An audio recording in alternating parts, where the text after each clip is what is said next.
पद्म पुराण पाताल खंड। पुष्कल के द्वारा चित्रांग का वध। हनुमान जी के चरण प्रहार से सुबाहु का शापोद्धार तथा उनका आत्मसमर्पण। शेष जी कहते हैं, मुने राजकुमार चित्रांग क्रौंच ब्रूह के कंठभाग में रथ पर विराजमान था। अनेकों वीरों से घिरे हुए होने के कारण उसकी बड़ी शोभा हो रही थी। 12 अवतारधारी भगवान विष्णु ने जिस प्रकार समुद्र में प्रवेश किया था, उसी प्रकार उसने भी शत्रुघ्न की सेना में प्रवेश किया।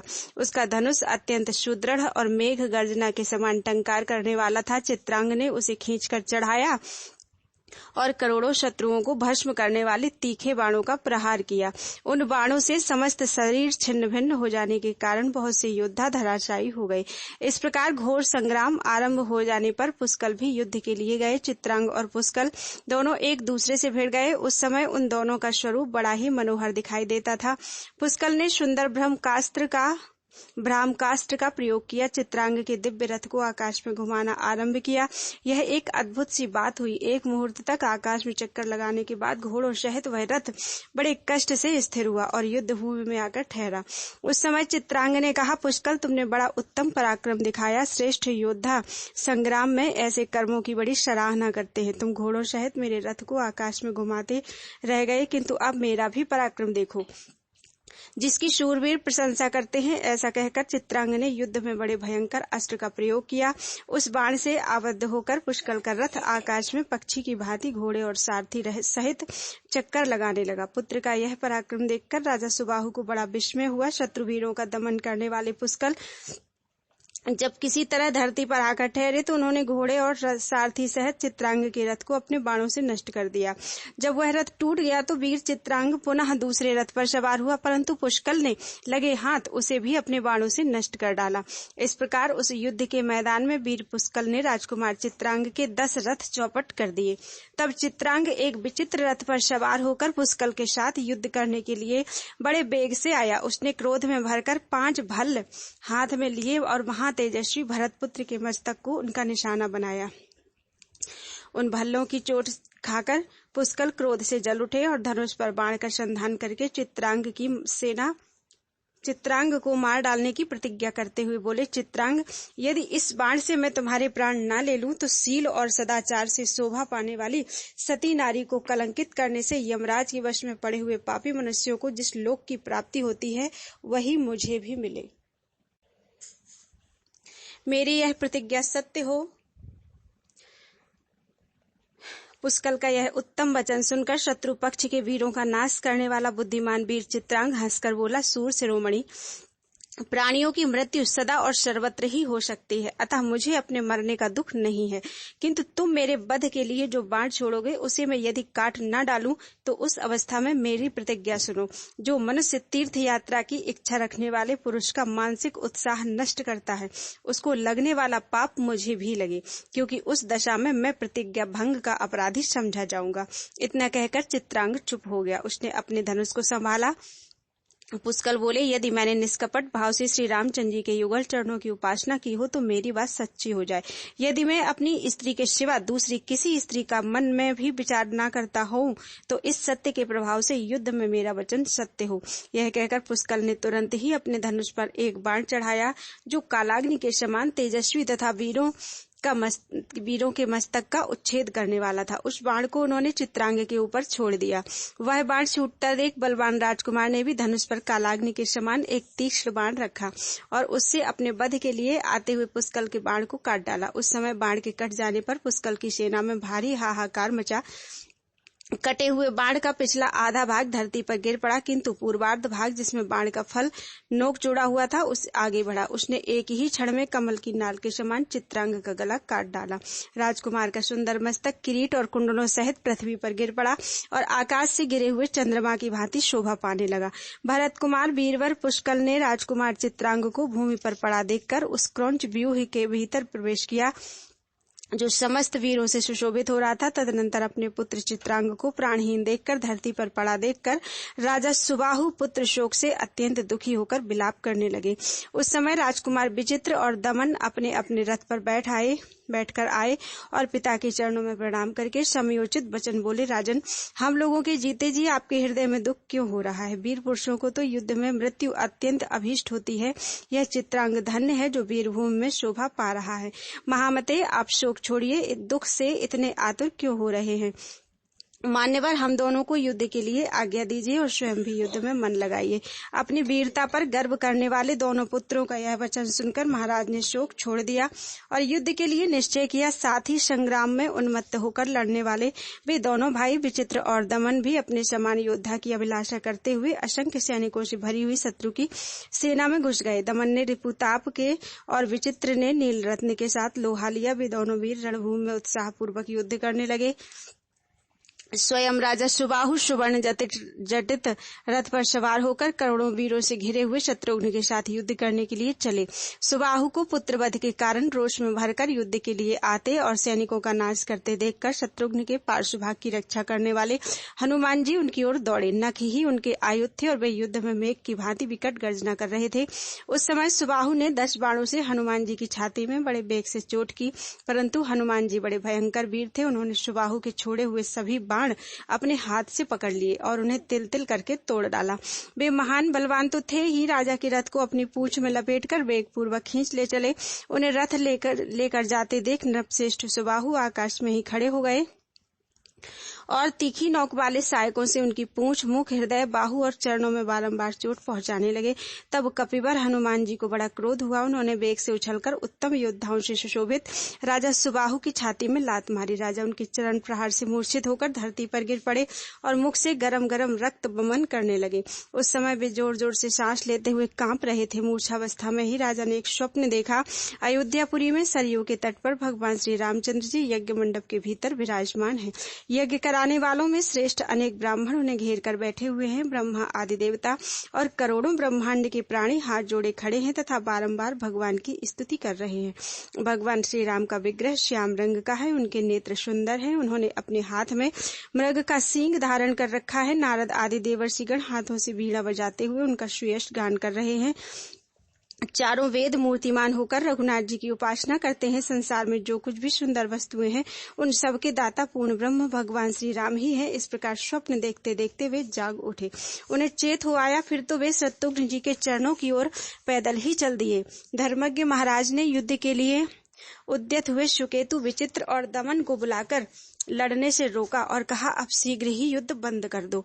दमन, यह बहुत बड़ा अन्याय हुआ जो तुमने भगवान श्री राम के तेजस्वी अश्व को पकड़ लिया। ओम हरि। ये श्री रामचंद्र जी कार्य और कारण से परे साक्षात परब्रह्म है, चराचर जगत के स्वामी हैं। मानव शरीर धारण करने पर भी वे वास्तव में मनुष्य नहीं है। इन्हें इस रूप में जान लेना ही ब्रह्म ज्ञान है। इस तत्व को मैं अभी समझ पाया हूँ। मेरे पापहीन पुत्रों, पूर्व काल में असितांग मुनि के शाप से मेरा ज्ञान रूपी धन नष्ट हो गया था। वह प्रसंग मैं सुना रहा हूँ। प्राचीन समय की बात है। मैं तत्व ज्ञान प्राप्त करने की इच्छा से तीर्थ यात्रा के लिए निकला था। उस यात्रा में मुझे अनेकों धर्मज्ञ ऋषि महर्षियों के दर्शन हुए। एक दिन ज्ञान प्राप्ति की इच्छा से मैं असंगिता असितांग मुनि की सेवा में गया। उस समय उन ब्रह्मर्षि ने मेरे ऊपर कृपा करके इस प्रकार उपदेश देना आरंभ किया। वे जो अयोध्यापुरी के स्वामी महाराज श्री रामचंद्र जी हैं, वे उन्हीं का नाम परब्रह्म है तथा जो उनकी धर्म पत्नी जनक किशोरी भगवती सीता हैं, वे भगवान की साक्षात चिन्मयी शक्ति मानी गई हैं। दुस्तर एवं अपार संसार सागर से पार जाने की इच्छा रखने वाले योगी जन यम, नियम आदि साधनों के द्वारा साक्षात श्री रघुनाथ जी की ही उपासना करते हैं। वे ही ध्वजा में गरुड़ का चिन्ह धारण करने वाले भगवान नारायण हैं। स्मरण करने मात्र से वे बड़े बड़े पापों को हर लेते हैं। जो विद्वान उनकी उपासना करेगा वह इस संसार समुद्र से तर जाएगा। मुनि की बात सुनकर मैंने उनका उपहास करते हुए कहा, राम कौन बड़े शक्तिशाली हैं, ये तो एक साधारण मनुष्य हैं। इसी प्रकार हर्ष और शोक में डूबी हुई ये जानकी देवी भी क्या चीज है। जो अजन्मा है उसका जन्म कैसा, तथा जो अकर्ता है उसके लिए संसार में आने का क्या प्रयोजन है। मुने, मुझे तो आप उस तत्व का उपदेश दीजिए जो जन्म, दुख और जरावस्था से परे हो। मेरे ऐसा कहने पर उन विद्वान मुनीश्वर ने मुझे शाप दे दिया। वे बोले, ओ नीच, तू रघुनाथ जी के स्वरूप को नहीं जानता, तू भी मेरे कथन का प्रतिवाद कर रहा है। इन भगवान श्री रामचंद्र जी की निंदा करता है और ये साधारण मनुष्य हैं, ऐसा कहकर उनका उपहास कर रहा है। इसलिए तू तत्व ज्ञान से शून्य होकर केवल पेट पालने में लगा रहेगा। यह सुनकर मैंने महर्षि के चरण पकड़ लिए और अपने प्रति उनके हृदय में दया का संचार किया। वे करुणा के सागर थे, मेरी प्रार्थना से पिघल गए और बोले, राजन, जब तुम श्री रघुनाथ जी के यज्ञ में विघ्न डालोगे और हनुमान जी वेग पूर्वक तुम्हारे ऊपर चरण प्रहार करेंगे, उसी समय तुम्हें भगवान श्री राम के स्वरूप का ज्ञान होगा, अन्यथा अपनी बुद्धि से तुम उन्हें नहीं जान सकोगे। मुनिवर असितांग ने पहले ही जो बात बताई थी उसका इस समय मुझे प्रत्यक्ष अनुभव हो रहा है। अतः अब मेरे महाबली सैनिक रघुनाथ जी के शोभायमान अश्व को ले आवे। उनके साथ ही मैं बहुत सा धन, वस्त्र तथा यह राज्य भी भगवान को अर्पण कर दूंगा। वह यज्ञ अत्यंत पुण्य प्रदान करने वाला है, उसमें श्री रामचंद्र जी का दर्शन करके मैं कृतार्थ हो जाऊंगा। इसलिए घोड़े सहित अपना सर्वस्व समर्पण कर देना ही मुझे अच्छा जान पड़ता है। उत्तम रीति से युद्ध करने वाले सुबाहु पुत्रों ने पिता की बात सुनकर बड़ा हर्ष प्रकट किया। वे महाराज सुबाहु को श्री रघुनाथ जी के दर्शन के लिए उत्कंठित देखकर उनसे बोले, राजन, हम लोग आपके चरणों के सिवा और कुछ नहीं जानते, अतः आपके हृदय में जो शुभ संकल्प प्रकट हुआ है वह शीघ्र ही पूर्ण होना चाहिए। सफेद चमर से सुशोभित रत्न और माला आदि की शोभा से संपन्न तथा चंदन आदि के द्वारा चर्चित यह यज्ञ संबंधी अश्व शत्रुघ्न जी के पास ले जाइए। आपकी आज्ञा के अनुसार उपयोग होने में ही इस राज्य की सार्थकता है। स्वामिन प्रचुर समृद्धियों से भरे हुए कोष, हाथी, घोड़े, वस्त्र, रत्न, मोती तथा मूंगे आदि द्रव्य लाखों की संख्या में प्रस्तुत हैं।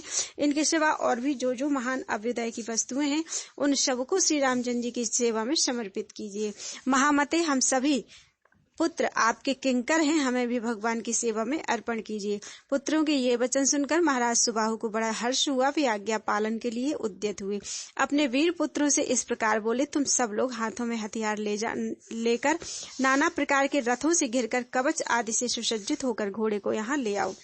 तत्पश्चात मैं राजा शत्रुघ्न के पास चलूंगा। शेष जी कहते हैं, राजा सुबाहु के वचन सुनकर विचित्र, दमन, सुकेतु तथा अन्यान्य शूरवीर उनकी आज्ञा का पालन करने के लिए उद्यत होकर नगर में गए और उस मनोहर अश्व को, जो सफेद चमर से संयुक्त और स्वर्ण पत्र आदि से अलंकृत था, राजा के सामने ले आए। रत्नमाला आदि से विभूषित और मन के समान वेगवान उस अश्वमेध यज्ञ के घोड़े को लाया गया। देखकर बुद्धिमान राजा को बड़ी प्रसन्नता हुई। वे अपने पुत्र पौत्रों के साथ परम धार्मिक शत्रुघ्न जी के समीप पैदल ही चले। उन्हें अच्छी तरह मालूम था कि यह धन नश्वर है, जो लोग इसमें आसक्त होते हैं उन्हें यह दुख ही देता है। यही सोचकर वे विनाश की ओर जाने वाले धन का सदुपयोग करने के लिए वहां से चले। निकट जाकर उन्होंने देखा शत्रुघ्न जी श्वेत छत्र से सुशोभित हैं तथा मंत्री सुमति से भगवान श्री राम की कथा वार्ता पूछ रहे हैं। भय की बात तो उन्हें छू भी नहीं सकी थी। वे वीरोचित शोभा से उद्दीप्त हो रहे थे। उनका दर्शन करके पुत्र सहित राजा सुबाहु ने शत्रुघ्न जी के चरणों में प्रणाम किया और अत्यंत हर्ष में भरकर कहा, मैं धन्य हो गया। उस समय उनका मन एकमात्र श्री रघुनाथ जी के चिंतन में लगा हुआ था। शत्रुघ्न ने देखा ये उद्भट राजा सुबाहु मेरे प्रेमी होकर मिलने आए हैं, तो वे आसन से उठ खड़े हुए और सबके साथ बाहें पसार कर मिले। विपक्षी वीरों का नाश करने वाले राजा सुबाहु ने शत्रुघ्न जी का भली भांति पूजन करके अत्यंत हर्ष प्राप्त किया और गदगद स्वर से कहा, करुणानिधि, आज मैं पुत्र, कुटुंब और वाहन सहित धन्य हो गया, क्योंकि इस समय मुझे करोड़ों राजाओं द्वारा अभिवंदित आपके चरणों का दर्शन हो रहा है। मेरा पुत्र दमन अभी नादान है, इसलिए इसने इस श्रेष्ठ अश्व को पकड़ लिया है। आप इसके अनीतिपूर्ण वर्ताव को क्षमा कीजिए, जो संपूर्ण देवताओं के भी देवता हैं तथा जो लीला से ही इस जगत की सृष्टि, पालन और संहार करने वाले हैं। उन रघुवंश शिरोमणि श्री रामचंद्र जी को यह नहीं जानता। इसी से इसके द्वारा यह अपराध हो गया है। हमारे इस राज्य का प्रत्येक अंग समृद्धिशाली है, सेना और सवारियों की संख्या भी बहुत बड़ी चढ़ी है। ये सब श्री राम जी की सेवा में समर्पित है। ये मेरे पुत्र हैं और हम भी आप ही के हैं। हम सब लोगों के स्वामी भगवान श्री राम जी ही हैं। हम आपकी प्रत्येक आज्ञा का पालन करेंगे। मेरी दी हुई ये सभी वस्तुएं स्वीकार करके ने सफल बनाइए। मेरे पास कोई भी ऐसी वस्तु नहीं है जो ग्रहण करने के योग्य ना हो। श्री रामचंद्र जी के चरणारविंदों के मधुकर हनुमान जी कहाँ हैं? उन्हीं की कृपा से मैं राजाधिराज भगवान राम का दर्शन कर सका हूँ। करूंगा। साधुओं का संग हो जाने पर इस पृथ्वी पर क्या क्या नहीं मिल जाता। मैं महामूढ़ था, किंतु संत के प्रसाद से ही आज मेरा ब्रह्म शाप से उद्धार हुआ है। अब मैं पद्म पत्र के समान विशाल लोचनों वाले महाराज श्री रघुनाथ जी का दर्शन करके इस लोक में जन्म लेने का संपूर्ण एवं दुर्लभ फल प्राप्त करूंगा। मेरी आयु का बहुत बड़ा भाग श्री राम के वियोग में ही बीत गया। अब थोड़ी सी ही आयु शेष रह गई है। इसमें मैं श्री रघुनाथ जी का दर्शन कैसे करूंगा। मुझे यज्ञ कर्म में कुशल श्री रामचंद्र जी का दर्शन कराइए, जिनके चरणों की धूलि से पवित्र होकर शिला भी मुनि पत्नी हो गई, तथा युद्ध में जिनके मुखारविंद का अवलोकन करके अनेकों वीर परम पद को प्राप्त हो गए। जो लोग आदर पूर्वक श्री रघुनाथ जी का नाम लेते हैं, वे उसी परम धाम को प्राप्त होते हैं जिसका योगी लोग चिंतन किया करते हैं। अयोध्या के लोग धन्य हैं जो अपने नेत्रपुटों के द्वारा श्री राम के मुख कमल का मकरंद पान करके सुख पाते हैं, महान अभ्युदय को प्राप्त होते हैं। शत्रुघ्न ने कहा, राजन, आप ऐसा क्यों कहते हैं? आप वृद्ध होने के नाते मेरे पूज्य हैं। आपका यह सारा राज्य राजकुमार दमन के अधिकार में रहना चाहिए। क्षत्रियों का कर्तव्य ही ऐसा है। जो युद्ध का अवसर उपस्थित कर देता है, संपूर्ण राज्य और यह धन सब मेरी आज्ञा से लौटा ले जाइए। महीपते, जिस प्रकार श्री रघुनाथ जी मेरे लिए मन वाणी द्वारा सदा ही पूज्य हैं, उसी प्रकार आप भी पूजनीय होंगे। इस घोड़े के पीछे चलने के लिए आप भी तैयार हो जाइए। परम बुद्धिमान शत्रुघ्न जी का कथन सुनकर सुबाहु ने अपने पुत्र को राज्य पर अभिषिक्त कर दिया। उस समय शत्रुघ्न जी ने उनकी बड़ी सराहना की। तदनंतर वे महारथियों से घिरकर रणभूमि में गए और पुष्कल के हाथ से मरे हुए अपने पुत्र का विधिपूर्वक दाह संस्कार करके कुछ देर तक शोक में डूबे रहे। उनका वह शोक साधारण लोगों की ही दृष्टि में था, वास्तव में तो वे महारथी नरेश तत्वज्ञानी थे। अतः श्री रघुनाथ जी का निरंतर स्मरण करते हुए उन्होंने ज्ञान के द्वारा अपना समस्त शोक दूर कर दिया। फिर अस्त्र शस्त्रों से सुसज्जित होकर रथ पर बैठे और विशाल सेना के साथ महारथियों को आगे करके शत्रुघ्न के पास आए। राजा शत्रुघ्न ने सुबाहु को संपूर्ण सेना के साथ उपस्थित देखकर घोड़े की रक्षा के लिए जाने का विचार किया। सुबाहु के यहाँ से छूटने पर वह भालपत्र से चिन्हित अश्व भारतवर्ष की वामवर्त परिक्रमा करता हुआ पूर्व दिशा के अनेकों देशों में गया। उन सभी देशों में बड़े बड़े शूरवीरों द्वारा पूजित भूपाल उस अश्व को प्रणाम करते थे। कोई भी उसे पकड़ता नहीं था। कोई विचित्र विचित्र वस्त्र, कोई अपना महान राज्य तथा कोई धन वैभव या और कोई वस्तु भेंट के लिए लाकर अश्व सहित शत्रुघ्न को प्रणाम करते थे। बोलो वृंदावन बिहारी लाल की जय।